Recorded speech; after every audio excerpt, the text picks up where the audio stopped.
Captain Jake Morrison stood on the bridge of the U.E.'s Defiant, watching the stars through the main viewing screen. His ship had been traveling for 3 weeks now, heading toward the Kepler 442 system. The mission was simple enough. Check out some strange energy readings that Earth's long-range sensors had picked up. Jake was a tall man with brown hair and sharp blue eyes. He had been commanding ships for 12 years now, and this kind of routine exploration mission usually meant finding nothing more interesting than a new asteroid field or maybe some unusual space rocks. He did not expect this trip to be any different. "Captain, we're approaching the target coordinates," said Lisa Hayes from the pilot's seat. She was a skilled woman who had been flying ships since she was 18. Her hands moved across the control panel with practiced ease. "Good work, Lisa. Take us out of faster-than-light travel," Jake ordered. The ship shuddered slightly as it dropped back to normal space. The view screen showed empty blackness dotted with distant stars. Tony Rodriguez looked up from his engineering station. He was a stocky man with dark hair who knew every system on the ship better than anyone else. "Captain, I'm picking up those energy readings again. They're much stronger now. Something big is out there." Dr. Amy Foster turned from her science station. She was a young woman with blonde hair who studied alien life forms, though she had never actually met any aliens before. No human had. "The energy patterns are unlike anything in our databases. This could be something completely new." Jake felt a familiar excitement building in his chest. Maybe this mission would be interesting after all. Put it on the main screen. "Tony." The view changed, and suddenly the bridge fell silent. Where there had been empty space moments before, now hung a massive fleet of ships. There were dozens of them, each one larger than any vessel humanity had ever built. The ships were beautiful in a strange way, with smooth curves and surfaces that seemed to glow with their own light. "My God," Lisa whispered. "Are those alien ships?" Before Jake could answer, Tony's console started beeping rapidly. "Captain, they're scanning us. Their technology is incredibly advanced. I've never seen readings like this." Amy's hands shook as she worked at her station. "Captain, this is it. This is first contact. We're about to meet another species." Jake took a deep breath. Every human had dreamed of this moment, but he had never imagined it would happen to him. "Can we communicate with them?" "I'm trying to. Establish a connection using our universal translation protocols," Amy said. "It might take a few minutes to."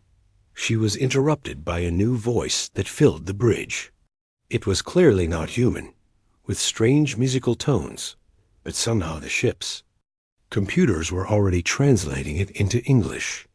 "Human vessel, this is High Counselor Vextar of the Zenthari Collective. We mean you no harm. We request permission to speak with your leader." Jake's heart was beating fast, but he kept his voice steady. "This is Captain Jake Morrison of the United Earthship Defiant. I'm the commanding officer. We're honored to meet you, High Counselor. The honor is ours, Captain Morrison. We have traveled far to find your species. We have urgent need to speak with you about a matter of great importance." Jake looked around. At his crew, they were all staring at him with wide eyes. This was the most important moment in human history, and it was happening on his bridge. "We're listening, High Counselor." "Captain, what I must tell you concerns the survival of our entire civilization. We are a peaceful people who have lived in harmony for thousands of years. We have advanced technology and knowledge, but we face an enemy that we cannot defeat alone." The main screen changed to show a three-dimensional image of a strange creature. It looked like a giant insect with 6 legs, sharp claws, and eyes that glowed red. The sight of it made everyone on the bridge step back. "This is a Cathara warrior," Vextar continued. "They are a species that knows only war and destruction. For over 200 years, they have been consuming our worlds, killing our people, and destroying everything we have built. Amy was recording everything on her science equipment. Captain, the biological scans show that these Kithara are completely different from the Xanthari. They appear to be designed for violence. The alien voice continued, and now Jake could hear sadness in it. We have lost 70% of our territory. Billions of our people are dead. Our military forces have fought bravely, but we are not warriors by nature. We are scientists, artists, and philosophers. War is not in our hearts. Jake felt a chill run down his spine. What does this have to do with humanity, High Counselor? Captain Morrison, our intelligence networks have studied many species across the galaxy. Your people are unique. Humans have a gift for adaptation, for fighting, for finding ways to win against impossible odds. We have seen your history, your wars, your struggles. You are natural warriors. Tony looked up from his console. Captain, they're right. Human history is filled with wars and conflicts. We've been fighting each other for thousands of years. We are offering your people a partnership, Vextar said. We will share our technology with you. Our medical knowledge could extend human life by centuries. Our energy systems could power your entire civilization. Our faster-than-light communication networks could connect all human worlds instantly. Lisa turned to look at Jake. Captain, this could change everything for humanity. In exchange, the alien continued, we ask for your help in our war against the Kithara. We need your tactical knowledge, your fighting spirit, your ability to think like warriors. Together, we can defeat this threat. Jake was quiet for a long moment. This was far beyond his authority as a ship captain. This was a decision that would affect all of humanity. High Counselor, I don't have the power to make this kind of agreement. This decision must be made by the leaders of Earth. We understand, Captain Morrison. We are prepared to travel to your homeworld, to speak with your leaders directly. Time is of great importance. The Kithara grow stronger each day, and soon they may turn their attention toward human space. The thought sent a chill through Jake. If these Kithara were as dangerous as the Xanthara claimed, humanity might face them eventually, whether they helped or not. At least with Xanthari technology, they would have a fighting chance. High Counselor, Vextar, on behalf of humanity, I invite you to Earth. Our leaders will want to hear your offer. Thank you, Captain Morrison. We will follow your ship. And Captain, we hope your people will choose to help us. The galaxy depends on it. As the communication ended, Jake looked around at his crew. They had come looking for energy readings, and found the future of humanity instead. Whatever happened next would change everything forever. The news of first contact spread across Earth like wildfire. Within hours of Captain Morrison's report, every news channel was talking about the alien visitors. People gathered in the streets, pointing at the sky where the Xanthari fleet hung. In orbit, like glowing jewels against the darkness of space, that President Maria Santos sat in the emergency meeting room, deep beneath the White House. Around the table were the most important people in human government and military. Admiral Frank Cooper, the head of Earth's space fleet, was studying the latest reports from the Defiant.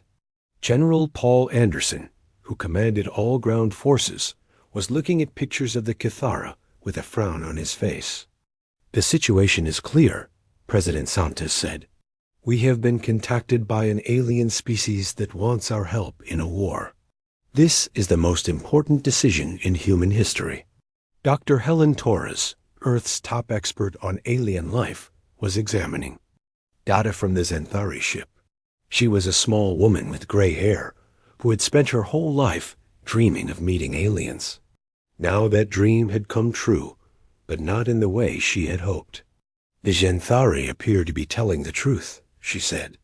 Their biology shows they evolved from plant-eating creatures. They have no natural weapons, no aggressive instincts. They are peaceful by nature, Admiral Cooper looked up from his reports.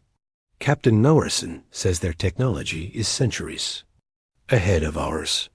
Their ships are 3 times bigger than our largest vessels. If they wanted to attack us, we couldn't stop them. But they don't want to attack, Dr. Torres said. They want to share their technology with us.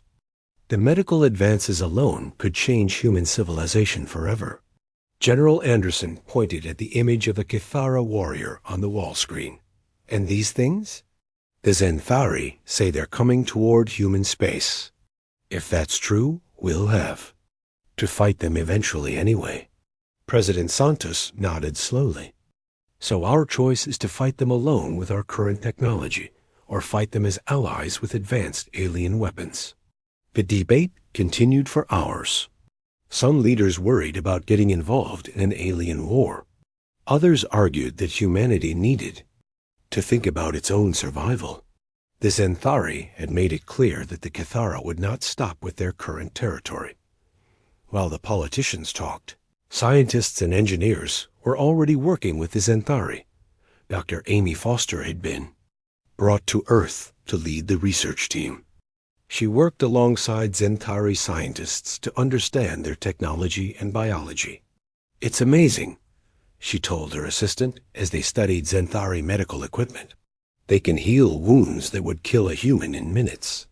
They can regrow lost limbs. Their lifespans are thousands of years. In the orbital shipyards, human engineers Sam Mitchell and Carol Peterson were looking at Zenthari ship designs. The alien technology was so advanced that it seemed like magic to human eyes. Look at this, Sam said, pointing at a Zenthari energy weapon. It generates more power than our entire ship, but it's no bigger than a rifle. Carol was studying the ship's hull material. This armor is stronger than anything we've ever seen, but it's lighter than aluminum. If we could learn to make this, our ships would be unstoppable. The Zenthari were patient teachers. They shared their knowledge freely, holding nothing back. High Counselor Vextar met with human leaders every day, explaining more about the war and the Kithara threat. The Kithara are not like us, he told President Santos during one meeting. They do not negotiate. They do not show mercy. They consume everything in their path and leave nothing behind. How many worlds have they destroyed? The president asked. In our territory alone, they have consumed over 300 planets. Each world held billions of our people. They are all gone now. The weight of those numbers was staggering. 300 worlds, billions of dead. It was hard for humans to imagine such destruction. General Anderson studied the Kithara military reports. They fight like insects, he said to his staff. Everything they do is coordinated by their hive mind. They have no individual thinking, no creativity. Is that good or bad for us? Asked Colonel Danny Shaw, one of Anderson's top officers. It could be very good, Anderson replied. Hive minds are efficient, but they can't adapt quickly to new situations. If we can surprise them, they might not know how to respond. Major Kelly Roberts, who commanded the elite Marine units, was studying Kithara tactics. They rely on overwhelming numbers. They send wave after wave of attackers until the enemy is destroyed. It's effective, but it's also predictable. The technology transfer was happening faster than anyone had expected. Human ships were being fitted with Zenthari weapons and shields. The changes were remarkable. A single human destroyer with Zenthari upgrades could now fight 3 ships of the same class. Captain Rick Barnes, who commanded the flagship UES Retribution, was amazed by the improvements. The ship feels completely different now, he told Admiral Cooper. The engines are twice as powerful, the weapons are incredible, and the shields can stop anything. But the most important changes were in human thinking. For the first time in centuries, humanity was united against a common threat. The old divisions between nations didn't matter anymore. Earth was preparing for war. Admiral Cooper was put in charge of the largest fleet in human history. Ships from every nation were being combined into a single force. The Americans, Europeans, Chinese, Russians, and dozens of other countries were working together like never before. "We're not just fighting for Earth anymore," Cooper told his officers. "We're fighting for the survival of civilization itself." The Xanthari were impressed by how quickly humans adapted to the new situation. In just 3 months, humanity had created a military force that could challenge the Cathara. "Your people are remarkable," High Counselor Vextar told President Santos. "We have been fighting this war for 2 centuries, and we have only lost ground. You have prepared for battle in less than a year." "Humans are good at war," Santos replied. "Sadly, we've had thousands of years of practice." The first joint human Xanthari fleet was finally ready. Admiral Cooper stood on the bridge of the U.E.'s Retribution, looking out at the massive force assembled in Earth's orbit. There were over 500 ships, half human and half Xanthari, all working together. "All ships report ready for departure," Lisa Hayes announced. She had been promoted to Admiral Cooper's personal pilot after her excellent work on the Defiant. "Set course for the Helix system," Cooper ordered. "The Xanthari report that the Cathara are amassing for an attack there. It's time to show them what humanity can do." As the fleet jumped to faster than light speed, President Santos watched from Earth. The die was cast. Humanity was going to war. The joint fleet dropped out of faster than light travel at the edge of the Helix system. Admiral Cooper stood on the bridge of the U.E.'s Retribution, watching as hundreds of ships appeared around him. The sight was magnificent. Human vessels with their sharp, angular designs flying alongside the smooth, glowing Xanthari ships. "Admiral, sensors are picking up massive Cathara forces near Helix Prime," reported Lieutenant Commander Steve Walsh from his station. He was a young officer who had proven himself excellent at reading enemy movements. "It looks like they're preparing for a full planetary assault." Cooper nodded grimly. Helix Prime was home to over 2 billion Xanthari civilians. If the Cathara took the planet, it would be another massacre. "All ships, battle stations. Prepare for engagement." Captain Rick Barnes, commanding the Retribution, felt his heart racing. This would be humanity's first real battle against an alien enemy. "Sir, the Cathara fleet is enormous. I count over 800 bioships, plus thousands of smaller fighter organisms." Through the main viewing screen, they could see the enemy. The Cathara ships were unlike anything humans had ever imagined. They were not built, they were grown. Massive living creatures that had been turned into weapons of war. Their hulls pulsed with organic rhythms, and tentacles writhed along their sides. "They're hideous," whispered Dr. Amy Foster, who was observing the battle from the science station. She had never seen anything so alien and threatening. High Counselor Vextar voice came through the communication system from his flagship. "Admiral Cooper, the Cathara are beginning their attack pattern. They will release swarms of fighter organisms first, then move their larger ships in for the final assault." "Understood, High Counselor," Cooper replied. "Captain Barnes, signal. The fleet, all human ships, prepare for close combat. Show them what we can do." The battle began as the Cathara launched their first wave. Thousands of small fighter organisms poured out of the larger bioships like angry insects. Each one was about the size of a human fighter, but they moved with incredible speed and coordination. The Xanthari ships responded with their traditional tactics. They formed perfect formations and fired precisely aimed energy beams. Their weapons were incredibly advanced, and each shot destroyed multiple enemy fighters. But there were just too many of them. "The Xanthari are fighting beautifully," observed Tony Rodriguez from his engineering station. "But they're trying to minimize casualties. They're not being aggressive enough." Cooper watched the battle for a few minutes, then made his decision. All human ships break formation. Attack pattern Alpha. Let's show these bugs how humans fight. The change was immediate and dramatic. While the Zenthari maintained their elegant formations, the human ships scattered and began individual attacks. Captain Barnes led the charge, driving the Retribution directly into the enemy swarm. Target the large bioships, Barnes ordered. Forget the small fighters. Go for the biggest targets you can find. The human approach was completely different from anything the Cathara had faced before. Instead of careful, defensive tactics, the humans were aggressive and unpredictable. They used ramming attacks, surprise flanking maneuvers, and coordinated strikes that seemed to come from nowhere. Lieutenant, Commander Walsh had developed new fighter tactics during the journey to Helix. All fighter squadrons employ the Walsh maneuver. Hit them fast, hit them hard, then get out before they can respond. The human fighters dove into the enemy swarm like hawks attacking a flock of birds. They ignored the small organisms and targeted the control creatures that coordinated the attacks.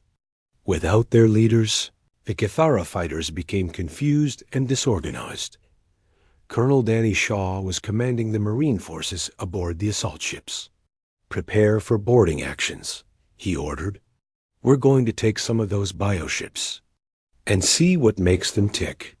The idea of boarding enemy vessels was something the Zenthari had never considered. It seemed too dangerous, too unpredictable. But the humans had studied the Cathara ships and found weak points where Marines could break through. Shaw led the first boarding party himself. His Marines used explosive charges to blast holes in the hull of a medium-sized bioship. They poured through the opening, weapons ready, expecting fierce resistance. What they found inside was even more alien than the outside. The ship was like the inside of a living creature, with walls that pulsed and floors that felt soft underfoot. Strange organic controls grew from the walls, and the air smelled of decay and alien chemicals. "Keep moving," Shaw ordered his men. "Find the command center and destroy it." The Marines fought their way through corridors filled with Cathara warriors. The enemy was dangerous up close, with razor-sharp claws and powerful mandibles. But human weapons were effective, and the Marines had trained for this kind of fighting. Major Kelly Roberts led another boarding party on a different ship. She discovered something important. The Cathara warriors were not individuals. They were all controlled by a single large creature deep in the ship's center. "Colonel Shaw, this is Roberts," she radioed. "I've found their command creature. It's like a giant, brain with tentacles. If we can destroy it, the whole ship should be disabled." Shaw's voice crackled back through the radio. "Confirmed, Major. We found the same thing here. Take it out." The discovery changed everything. Human ships began targeting the command centers of the bioships instead of trying to destroy them completely. Once the brain creature was killed, the entire ship would drift helplessly in space. Dr. Helen Torres, monitoring the battle from Earth, was amazed by the reports. "The humans are learning and adapting in real time," she told President Santos. "The Cathara can't keep up with their tactics." Back in the battle, Admiral Cooper was coordinating the overall strategy. All ships, new target priority. Hit the command centers. Once a bioship is disabled, move on to the next one. The tide of battle was turning. The Cathara had expected to face the same kind of defensive fighting they had encountered from the Ally, Zenthari. Instead, they were dealing with an enemy that seemed to thrive on chaos and improvisation. Captain Barnes brought the Retribution, alongside a massive Cathara command ship. "All weapons, target their central section. Fire everything we have." The concentrated firepower of the human flagship punched through the bioship's armor like it was paper. The creature inside died instantly, and the entire ship began to drift. Counselor Vextar watched the battle with amazement. "Admiral Cooper, your tactics are incredible. We have never seen anything like this." "This is just the beginning," Cooper replied. "Humans have been fighting wars for thousands of years. We know how to adapt." The battle for Helix Prime lasted 12 hours. When it was over, the Kithara fleet was destroyed. Over 600 bioships had been disabled or destroyed, and the rest had retreated. The planet was safe. As the joint fleet regrouped, Cooper looked around at his officers.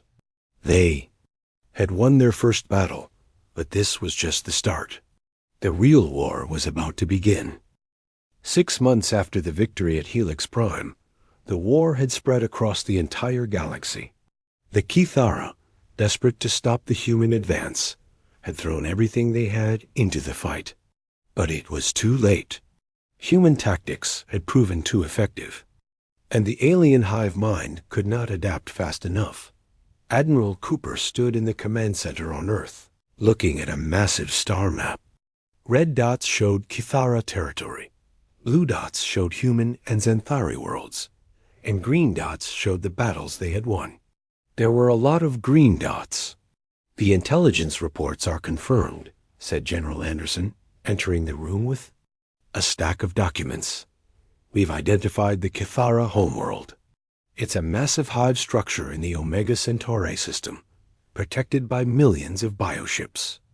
President Santos joined them at the map table. "This is it then, the final battle." Dr. Helen Torres had been working with Xanthari scientists for months, studying captured Kithara technology.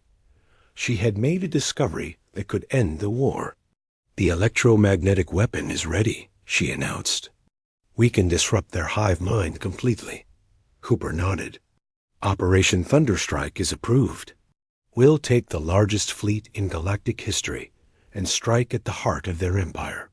The preparation for the final assault took 2 months. Every human ship was recalled from across the galaxy. The Xanthari contributed their remaining fleet as well. The combined force was massive, over 1,500 ships, including the newest and most powerful vessels ever built. Captain Jake Morrison, now promoted to Commodore, was given command of the special task force that would carry the electromagnetic weapon to the Kithara homeworld. His old ship, the Defiant, had been completely rebuilt with the latest technology. "It's strange," Morrison said to his crew as they prepared for departure. "A year ago, we were just exploring empty space. Now we're about to end a war that's lasted for centuries." Lisa Hayes, now his second in command, smiled at him. "That's what humans do, sir. We adapt." The massive fleet jumped faster than light speed, heading for the Kithara homeworld. The journey took 3 days, and when they arrived, even the most experienced officers were shocked by what they saw. The Kithara homeworld was not a planet at all. It was an artificial structure the size of a small moon, made entirely of living tissue. Massive tentacles reached out from its surface, each one bigger than a human city. The entire thing pulsed with a sickly green light. "My God," whispered Tony Rodriguez from his engineering station. "It's alive. The whole thing is one giant creature." Around the homeworld, millions of bioships waited in perfect formation. They filled the space around the structure like a cloud of deadly insects. The sight was enough to make even brave soldiers feel afraid. "All ships, this is Admiral Cooper," came the voice over the fleet communication system. "Remember, our mission is to get the special weapon to the core of that structure. Everything else is secondary." The battle began immediately. The Kithara launched every ship they had, creating a wall of living metal between the human fleet and their homeworld. The fighting was more intense than anything they had faced before. Captain Barnes led the main assault force, driving straight into the enemy formation. All weapons, continuous fire. Don't give them a chance to regroup. The space around the homeworld became a chaos of explosions and energy beams. Human ships darted between the larger bioships. Using their superior speed and tactics, To avoid the enemy's massed firepower, Colonel Shaw and his Marines were conducting boarding operations on dozens of enemy vessels. "These ships are different," he reported. "They're more aggressive, more coordinated. The hive mind is adapting." But even as the Cathara learned from their previous defeats, the humans were still one step ahead. Lieutenant Commander Walsh had developed new fighter tactics that used the enemy's own ships as cover. Major Roberts had created boarding techniques that could disable a bioship in minutes. The key breakthrough came when Dr. Torres realized something about the hive mind. "It's not just in the ships," she told Admiral Cooper over the communication system. "The homeworld itself is the central brain. If we can disrupt it, every Cathara in the galaxy will be affected." Morrison's task force was fighting its way toward the homeworld surface. The electromagnetic weapon was loaded onto his ship, but getting close enough to use, it was proving almost impossible. "Commodore, we're taking heavy damage," reported Amy Foster from the science station. "Hull integrity is down to 60%. "Keep going," Morrison ordered. "We're almost there." The Defiant pushed through the enemy defenses, supported by a dozen other ships. One by one, the escorts were destroyed or disabled, but Morrison kept moving forward. The homeworld surface loomed ahead of them, covered in defensive weapons that fired constantly. "There," Morrison said, pointing at a massive opening in the structure. "That's our target. The core should be deep inside." The ship dove into the opening, flying through passages that looked like the inside of a living creature. The walls pulsed and moved, trying to crush the intruding vessel. Emergency lights flashed as the ship's systems strained to keep working. "We're almost at the core," Foster reported. "I can see it on the sensors. It's huge, like a brain the size of a city." Morrison activated the electromagnetic weapon. The device had been designed specifically to disrupt the Kithara's biological neural networks. If it worked, it would sever the connection between the hive mind and every individual Cathara in the galaxy. "Firing the weapon now," Morrison announced. The electromagnetic pulse spread out from the Defiant like an invisible wave. It passed through the walls of the homeworld, through the bioships in space, and across the galaxy at the speed of light. The effect was immediate and devastating. The Cathara homeworld stopped moving. The tentacles that had been waving in space went limp. The defensive weapons fell silent. In space, millions of bioships suddenly lost coordination and began drifting helplessly. "It worked," Foster said. In amazement, the hive mind is completely disrupted. They can't coordinate anything anymore. Across the galaxy, Cathara forces that had been fighting with perfect coordination suddenly became confused and directionless. Without the hive mind to guide them, individual Cathara didn't know what to do. Some tried to continue fighting, but most simply stopped and waited for orders that would never come. The war was over in a matter of hours. The Cathara Empire, which had terrorized the galaxy for centuries, collapsed completely. Their bioships were captured or destroyed, their worlds were liberated, and their surviving populations were left helpless without their guiding intelligence. Admiral Cooper stood on the bridge of the Retribution, watching as the last Cathara stronghold surrendered. "Signal all ships," he ordered. "The war is over. We've won." High Counselor Vextar's voice came through the communication system. "Admiral Cooper, on behalf of the Xanthari Collective and all the species that have been freed from Cathara tyranny, we thank you. Humanity has saved the galaxy." A year later, Commodore Morrison stood on the observation deck of the new space station orbiting New Geneva, the first joint human-Xanthari colony world. Below him, humans and aliens worked together to build a new civilization. The war had changed everything. Humanity was now recognized as the dominant military power in the galaxy, but they had used that power to create peace rather than conquest. The Xanthari had kept their promise, sharing their most advanced technology freely.